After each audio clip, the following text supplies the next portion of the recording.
like to smoke marijuana?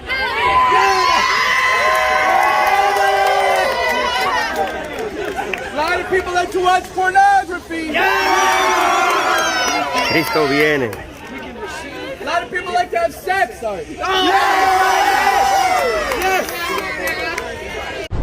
ye into all the world and preach the gospel to every creature. Repentance and forgiveness of sin should be preached in His name to all nations. Let us ask God to strangely warm our hearts and set our souls on fire. Wait a second. Wait a second. Why to this day do we use eyewitnesses in court? That's a baseline. That's the skeleton. No. Because it's valid. No, he looks like me. If he had a beard, he would look like me. If he was a little bit thicker, he'd look like me. Wait a second. You're not answering my question. What's the question? Why do we to this day use eyewitnesses in court? Start off an investigation. But what's the point according to you? To find a lineup of suspects. Thank you. So if enough of the witnesses say enough of the same thing, we take it as true, right? So if all these witnesses say he rose from the dead, it's true, right? That's what historians look for. Come on. Ask your history professor. Preacher, preach. Ask your professor. Ask my professors. Ask them. They use witness testimony. That's a big part of research for historians, young man. You're telling me eyewitness testimony doesn't matter. Why do we still do it in courts then? It matters. It matters, especially when you have more than one confirming the same major points. It matters to the judge.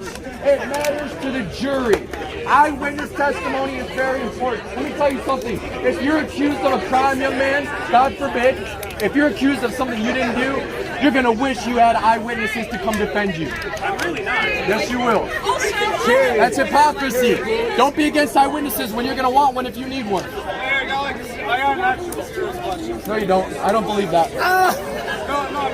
It's serious. Believe him. You bring up good points. Let him talk. And I'm glad you brought up those points because there's probably some people that had the same question. He's not capping. No cap in his rap. Then ask on God. On God. Jesus says no man is good. Anybody else have a question? On God. Not that guy. Eyewitness testimony matters. Go ahead. I have a question, teacher. Hold on. I want to hear him. What's your name? Felix, I'm Joe. What's your question, Felix? Do you have any reason to support Christianity being more legitimate than other religions, using evidence that doesn't come directly from the Bible? Okay. He says, do you have evidence to show Christianity is more valid than any other religion without using the Bible? Yes. First of all, that is, in my opinion, a malformed question. Why? It shows that you're biased against the Bible. No, it shows you need evidence outside of the book. You need external validation. That's research. I'm just saying it's my opinion, that's all. I'm not saying that's what you meant. I'm just saying that's what I think.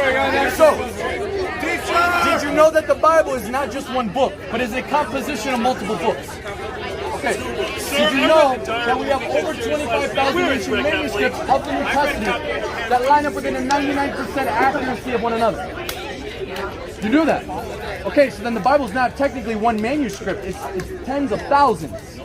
And if they line up and say the same thing, that makes it a very valid text.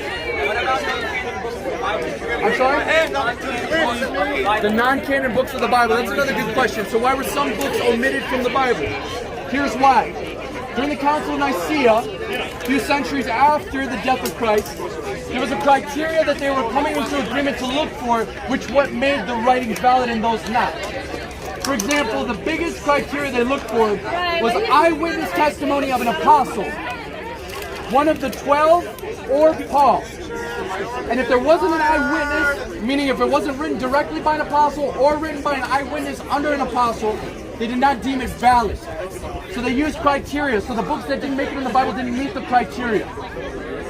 For example, like we don't know the author of the book of Enoch. The book of Judas, the way it's written, it contradicts the character of Christ in all the other manuscripts we have. It's totally outliers. So some people would plagiarize and just use the name of somebody and write a manuscript, and so that's how it was ruled out. So just like we may have ways to examine texts today, if they're valid or not, they have the same way too, or their own ways.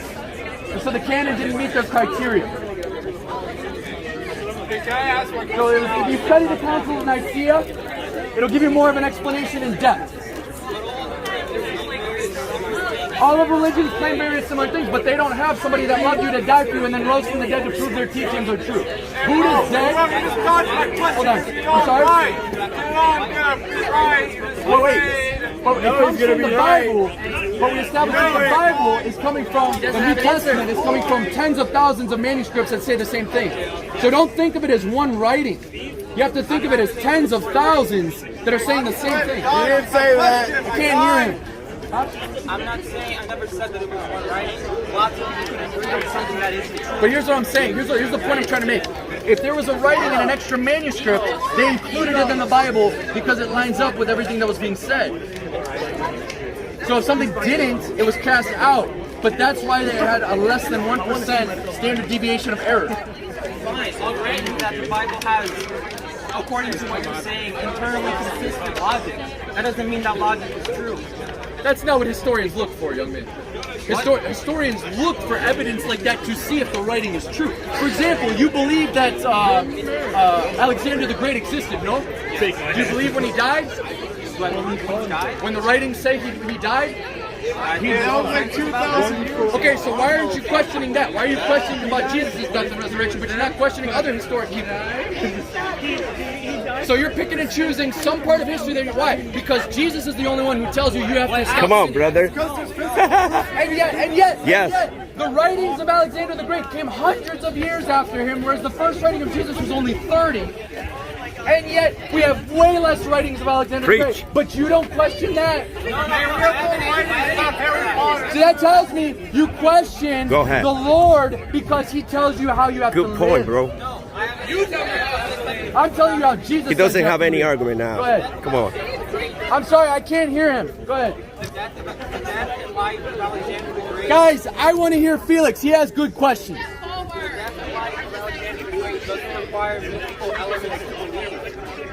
Mythical elements? Do you believe in UFOs? Yeah. Yeah. I like UFOs. Do you believe UFOs exist? I'm asking you. I think you do. That's why you're avoiding my question. I'm gonna say no. You're going to say no, but are you lying? Storming of Area 51. No? So if somebody walks out of a hospital and they miraculously get healed, what are you going to think about that, their testimony? Miraculously get healed. The doctors can't explain it. What are you going to say? Was it supernatural or natural? Natural. Natural. The doctors just can't explain it.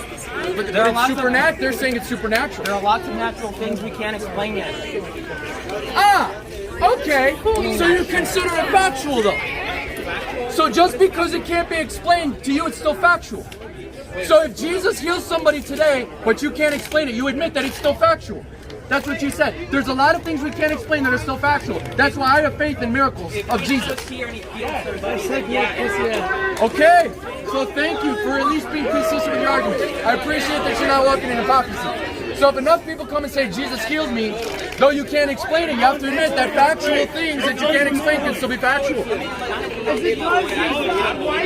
There's millions around the world, dude. Hey, bro, can I ask my There's question? millions of people around the world that have been. Jesus is literally healing people around the world somewhere as we speak. I guarantee it. Because he's alive. He's alive. He's seen miracles. I've seen miracles. So if you're going to believe in things that maybe that you said out of your own mouth, and we have it on camera, Felix, that just because we can't explain it, there's still some factual things. That's called faith. Yes, it is. So you believe the earth is how old? You get no pictures? Do you believe it came from a big bang? So you believe sure. Felix says sure, the earth came from a big bang. There's evidence to support that. I would say no. Gay rights are human rights. That is a true statement. Even atheists cannot deny, atheist historians cannot deny that Christ was crucified. There is too much evidence to prove that Christ was crucified. There's some that try to argue he didn't rise from the dead. But I would say this. He's the most written up person in history, right? There's nobody in the ancient world who we have more writings of than Jesus. He's the most written up person in history.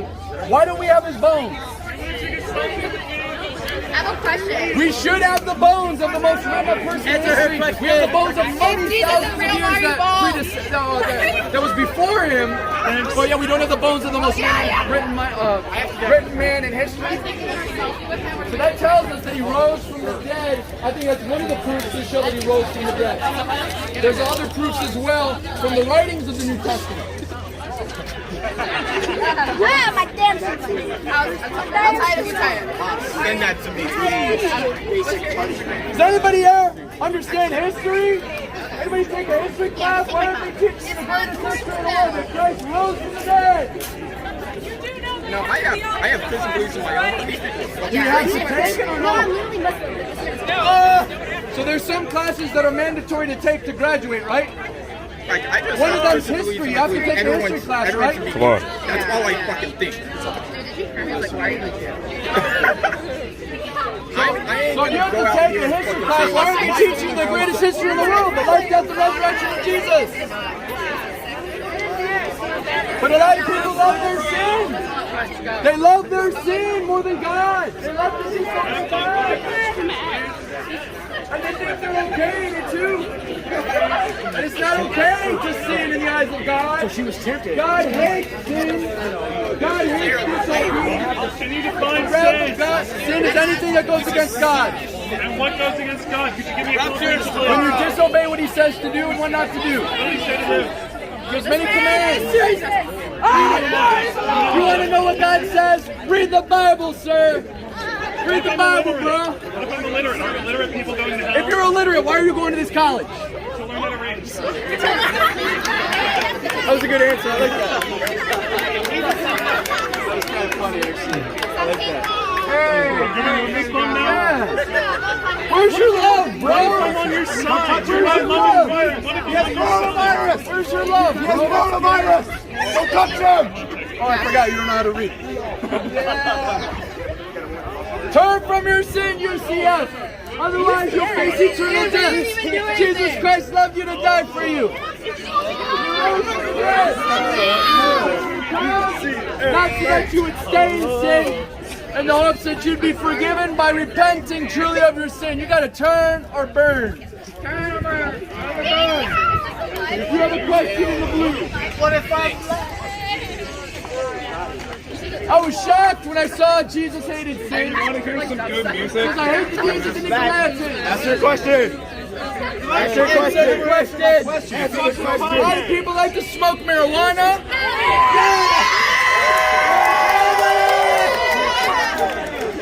A lot of people like to watch pornography. Cristo viene. A lot of people like to have sex. Sorry.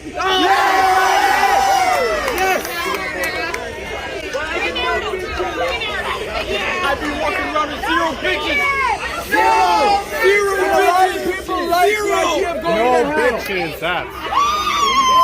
Only a few people cheered at that. So that tells me most of you know you don't want to go there. So you're cheering sin. Why aren't you cheering fire and burning forever too? But I know there's a lot of smokers here. You guys are cheering on marijuana. Why don't you take out your lighters? It sounds Take out your lighters, Pop. Put it under your hand for 1 second. See how fun it is. A lot of smokers here. Take out your lighter. Put it under your hand for 1 second. See how much fun it is. Imagine that on your body.